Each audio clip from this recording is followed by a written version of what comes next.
Ring around the roses, pocket full of posies. Ashes, ashes, we all fall down.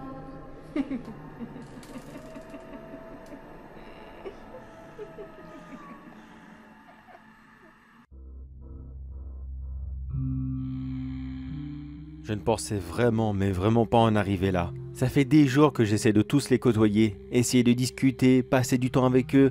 J'essaie vraiment de savoir au moins lequel... Bon, ils ont certes tous leur petit caractère, mais au moins lequel est le plus vivable, j'ai envie de dire. Lequel est le plus... Je vais pas dire normal, ça serait méchant, mais... Voilà, vous avez compris, quelqu'un qui est raisonnable, pas trop arrogant, pas prétentieux, pas psychopathe. Oui, enfin bref, on a compris, tout le contraire de Jazz. Je pensais pendant un moment que Pony était parfaite pour ça. Mais honnêtement, après avoir passé un moment avec elle, eh bien, je dirais pas qu'elle est pas gentille, mais elle se cherche encore, elle est un petit peu trop à l'ouest. Elle ne cesse de se poser la question, est-ce que je l'ai froissée? Qu'est-ce que j'ai dit qui va pas? Enfin bref, pour l'instant, c'est pas encore ça. Elles se remettront en question. Oh, elle est gentille, je dis pas, mais c'est pas pratique d'avoir une conversation avec elle, pas du tout même. Ragata, j'en parlerai une prochaine fois. Elle est très sympathique, très, mais elle se met beaucoup trop à la place des autres, mais j'en parlerai une prochaine fois. Après, il y a Zooble. Alors, au Zooble, je préfère même pas en parler, pas tout de suite en tout cas. Et ensuite, on a notre cher Kinger. Oui, il y en a d'autres.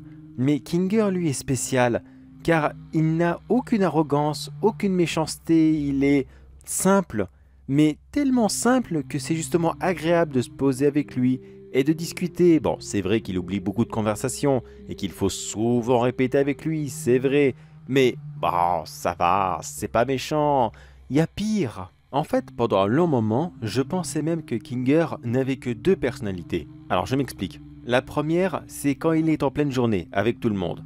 Là, il a tendance à oublier ce qu'il dit au fur et à mesure. Il est un petit peu bébête, il a tendance à glitcher, comme vous aimez bien le dire. Voyons voir, il est Kinger, quoi, tout simplement. Après, il y a sa personnalité de nuit. Lorsqu'il est tout seul dans le noir, ou alors avec quelqu'un, là par contre, il se souvient de tout, même du passé avec son ex-femme. Il m'a tout raconté, franchement, c'est vraiment magnifique comme histoire. Très émouvant, franchement, j'ai pas pleuré, et j'ai pas pleuré. Mais c'était vraiment pas loin. Cet homme est tellement courageux, tellement fort. Moi, à sa place, j'aurais craqué. J'aurais littéralement explosé de colère. J'aurais dit à Ken, fous-lui la paix, prends-moi à sa place, ou je ne sais quoi encore. En tout cas, je ne serais pas resté comme ça c'est sûr. Il a un tel courage, un tel sang-froid, c'est exemplaire. Et aussi, à ces moments, les moments de nuit, eh bien, il se souvient de tout. Vous pouvez parler avec lui pendant des heures, et là, il n'y aura pas d'interruption, il n'y aura pas de distraction, il ne va pas divaguer. Enfin bref, vous avez compris, là, c'est quelqu'un qui est... Là encore une fois, je ne vais pas dire normal, mais voilà, c'est quelqu'un avec qui on aime passer du temps.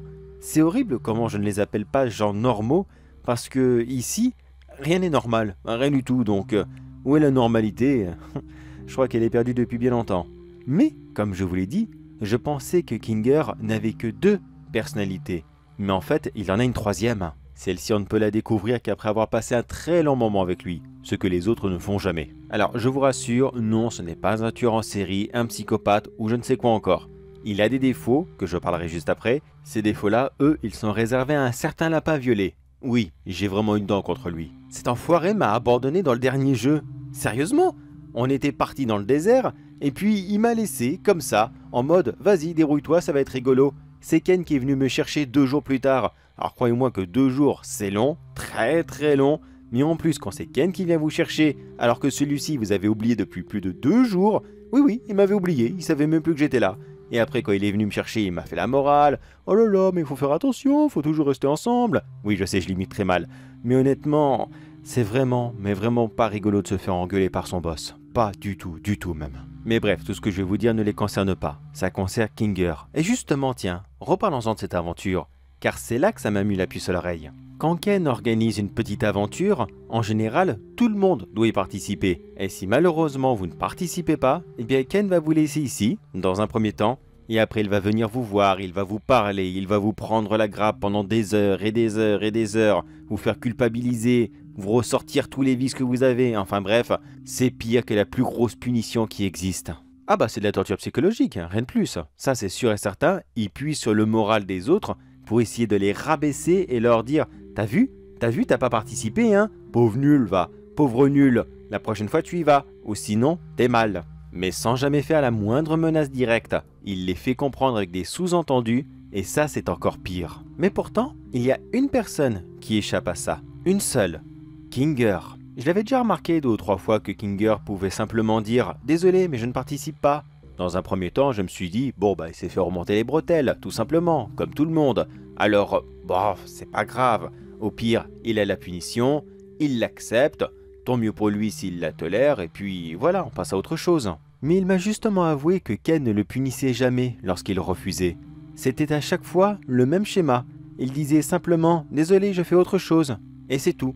Ou alors il faisait semblant de jouer les bons princes en disant « Non mais c'est bon, je vous laisse ma place, j'ai déjà joué la dernière fois, donc y a pas de souci, je laisse. » Mais justement, Kinger, si tu pouvais m'entendre bien sûr, mais non, personne ne m'entend, je suis tranquillement dans mon coin, et c'est pas plus mal parce que oui, j'en ai une bonne sur lui, vraiment une bonne. Mais bref, mon très cher Kinger, si apparemment tu as déjà joué la dernière fois, comment tu fais pour t'en souvenir si tu oublies tout au fur et à mesure ? Non, il n'oublie pas tout bien sûr, disons que c'est sa mémoire à court terme qui est défectueuse. Tout ce qui est les petites aventures, ce qu'il a fait dans l'instant T, tout ça, ça disparaît. Mais le nom de ses amis et les principales activités ou alors sa femme lorsqu'il est dans le noir, tout ça, ça reste. Ok, il n'y a pas de problème. Je sais que beaucoup de personnes ont ces problèmes, ok, il n'y a pas de souci. Mais du coup, on ne sait jamais. Est-ce que la mémoire à court terme, elle est défaillante? Est-ce qu'elle est bien? Vous voyez ce que je veux dire? Ça ne veut rien dire du tout. On dirait qu'il sélectionne ce qu'il veut garder, et cela dans je ne sais quel but. Enfin si, je sais pourquoi. Au début, je n'en avais vraiment aucune idée. Mais maintenant, à force de le côtoyer, à force de l'écouter de temps en temps ici et là, eh bien j'ai remarqué un autre détail. Jamais, au grand jamais, il ne parle avec Ken. Jamais. Ou alors du moins, pas devant nous.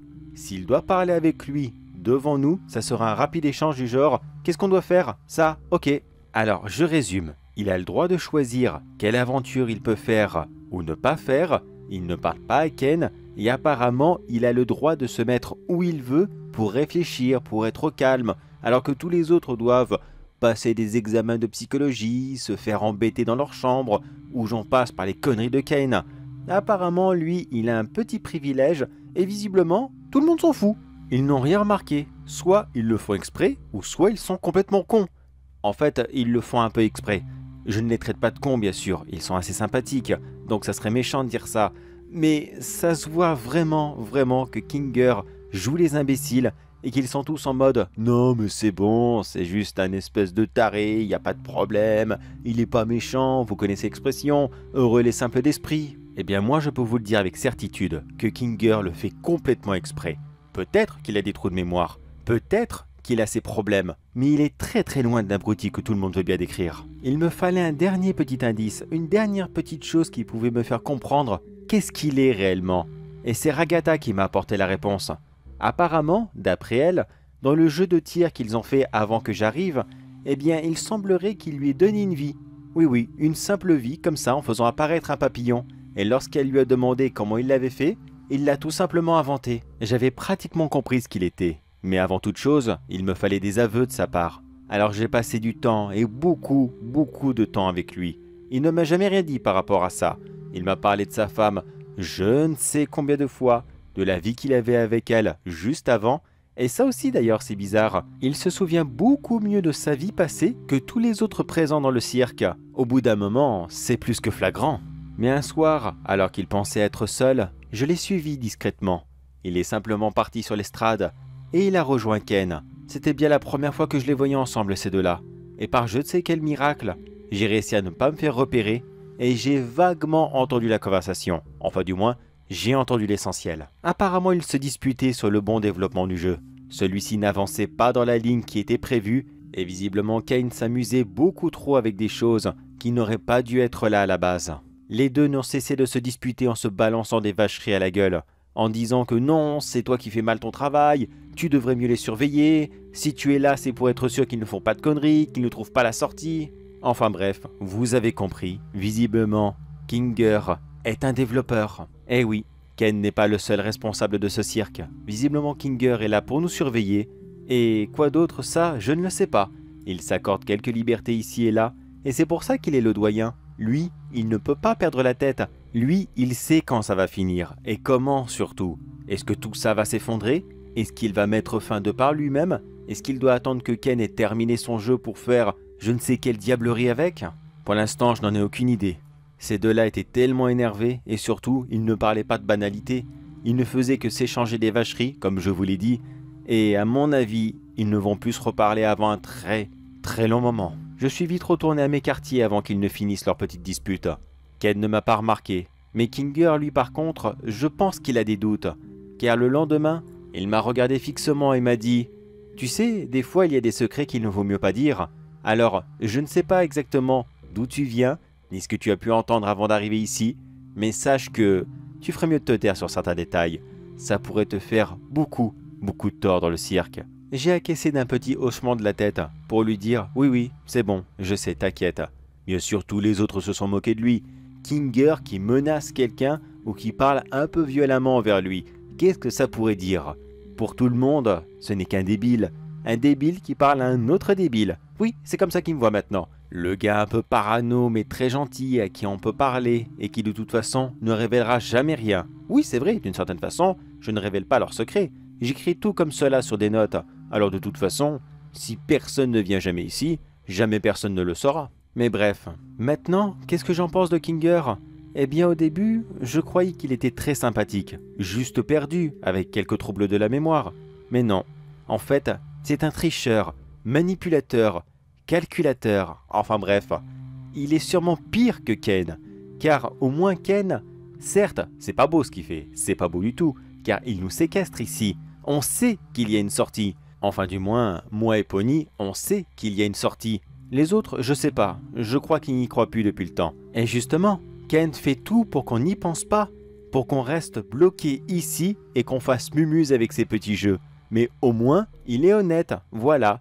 Il nous dit qu'est-ce qu'on doit faire, comment est-ce qu'on va le faire, point. Kinger, lui, il fait semblant de participer car dans tous les cas, il sait qu'il va soit gagner ou soit perdre, car sinon ça serait beaucoup trop flagrant.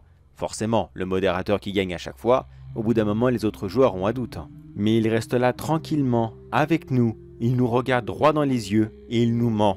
Il nous ment toute la journée alors qu'il sait pertinemment qu'est-ce qui va nous attendre, comment ça va se terminer et surtout quand ça va se terminer, lesquels d'entre nous vont tomber et lesquels d'entre nous ne ressortiront jamais d'ici. Alors je peux le dire clairement maintenant que certes, il n'est pas un psychopathe, il n'est pas un cannibale, il n'est pas quelqu'un avec un trouble émotionnel, ça j'en parlerai plus tard.